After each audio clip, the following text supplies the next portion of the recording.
যাবে না, কারণ ইমানের বড় দাম। ইমানের কত দাম, ইমানের কত পাওয়ার।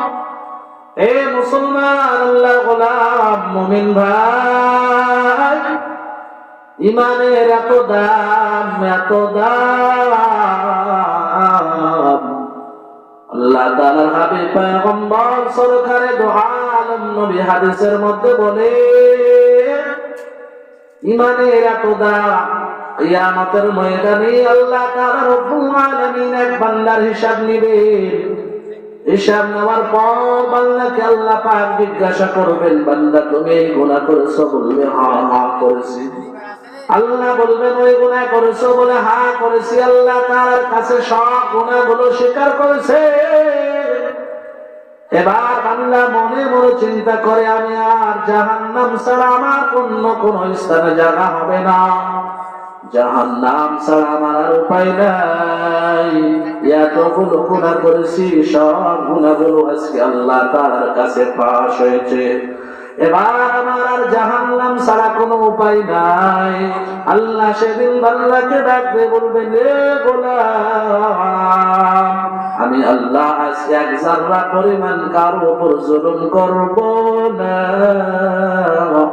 যাও, আমি আল্লাহ তোমার একটা কাগজের টুকরা দিলাম, মিজানের পাল্লায় যে পাল্লা কিছু নাই, তোমার কোনো নেক নাই, ওই পাল্লায় রেখে দাও। বাল্লায় বার ডাকতে বলবে, হে মালিক, কোটি কোটি গুনাহ যেই পাল্লায় যেই দিকে আছে, সামান্য একটা কাগজের টুকরা নিয়ে আমি কি করব? আল্লাহ বলে যাও। বান্দা ডাকতে বলবেন, আল্লাহ আপনি কি আমার সামান্য কাগজের টুকরা দেন? আপনি কি মশকরা করেন নাকি? আল্লাহ বলবেন, রে বান্দা, আমি আল্লাহ কেন কিসের জন্য মশকরা করব? যাও, এই কাগজের টুকরাটা নিয়ে যাও। এবার যখন বান্দা কাগজের টুকরাটা নিয়ে যাবে, কাগজের টুকরাটা নিয়ে যাওয়ার পর মিজানের যেই পাল্লায় গুনাহ কোটি কোটি গুনাহ, আরেক পাল্লায় বান্দার কোনো নেক না, শূন্য। ওই পাল্লায় সামান্য একটা কাগজের টুকরা দিয়ে দিবেন না মুমিন। কাগজের সামান্য একটা টুকরা দেওয়ার কারণে বান্দা এবার দেখবে কোটি কোটি গুনার চাইতে সামান্য একটা কাগজের টুকরা ভারী হয়ে গেছে। জোরে জোরে বলুন না সুবহানাল্লাহ। এবার বান্দা মনে মনে ভাববে, কি ব্যাপার, এই কাগজের টুকরায় এমন কি লেখা আছে? এবার বান্দা কাগজের টুকরাটা খুলে দেখবে, সেখানে লেখা আছে, সবাই পড়ি, লা ইলাহা ইল্লাল্লাহু মুহাম্মাদুর রাসূলুল্লাহ। তাহলে লা ইলাহা ইল্লাল্লাহ কত দাম, ঈমান আনার কত লাভ। এই এক যারা পরিমাণ যদি কার মধ্যে ঈমান থাকে, এক যারা পরিমাণ ঈমান থাকার কারণেও বান্দা কিন্তু জান্নাত পেয়ে যাবে। আল্লাহর পয়গম্বর মূসা আলাইহিস সালাম বললেন, আল্লাহ আমারে এমন একটা জিকির শিখিয়ে দেন যার মাধ্যমে আপনাকে আমি বারংবার স্মরণ করতে পারি। আল্লাহ বললেন, রে মূসা, তুমি পড়ে নাও লা ইলাহা ইল্লাল্লাহ।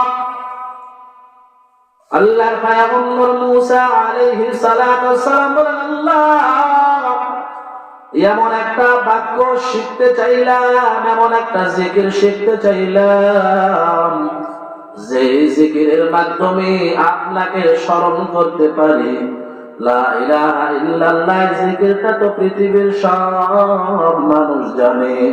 আল্লাহ বলেন, রে মূসা, তুমি কি জানো লা ইলাহা ইল্লাল্লাহর কত দাম, কত দাম?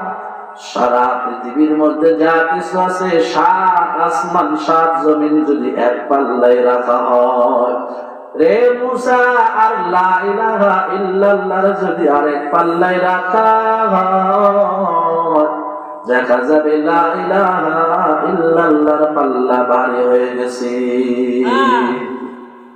अल्लाह अल्लाह क्या मुबारक नाम है, अल्लाह अल्लाह आशिकों का काम है, अल्लाह अल्लाह इस शीरीन स्तनम शीर शाकर में खुनत जानम तमाम।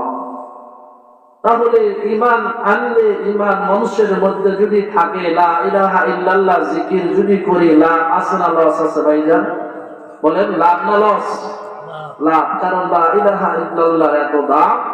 সাত আসমান সাত জমিন যদি এক পাল্লায় রাখা হয়, আর লা ইলাহা ইল্লাল্লাহর যদি আরেক পাল্লায় রাখা হয়, দেখা যাবে লা ইলাহা ইল্লাল্লাহর পাল্লাটাই ভারী হয়ে গেছে। এজন্য